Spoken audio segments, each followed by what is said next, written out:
Le Tout-Puissant a dit, Dieu a cité comme exemple un homme appartenant à des associés, se querellant entre eux, et un homme appartenant à un seul homme. Sont-ils égaux en exemple? Louange à Dieu. Plutôt la plupart d'entre eux ne savent pas. Certes, tu mourras, et ils mourront eux aussi.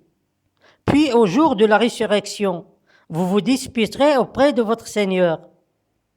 Alors qui est plus injuste que celui qui a menti contre Dieu et a démenti la parole véridique quand elle lui est venue? N'est-ce pas dans l'enfer qu'il y a un refuge pour les mécréants? Un faux seigneur dans le ciel.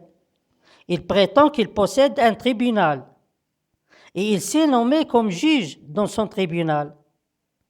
Alors ce faux seigneur est dans son faux tribunal. C'est lui qui juge entre les gens qui le suivent.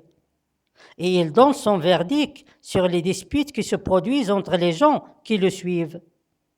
Tandis que les croyants sincères, y compris les honorables messagers de Dieu, ils croient en Dieu Tout-Puissant, lui seul et sans aucun associé. C'est-à-dire qu'ils ne donnent jamais des égaux à Dieu sur terre. Et ils ne font jamais des associés à Dieu, en les considérant comme des alternatives ou des complémentaires de Dieu. Comme ils n'utilisent aucun intermédiaire entre eux et ce qu'il y a dans le ciel. Et ils n'ont pas besoin de prouver leur croyance ou n'importe quelle autre chose, ni dans leur vie, ni après leur mort, et que ce soit devant les fausses divinités qui sont sur terre ou devant le faux Seigneur qui est dans le ciel. Et en ce qui concerne la vraie dispute des gens, le jour de la résurrection, c'est la dispute des gens du feu entre eux.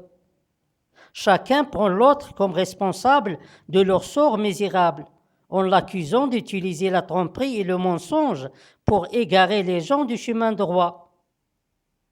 Et les croyants sincères, ainsi que les honorables messagers de Dieu, ne sont pas parmi les gens du feu.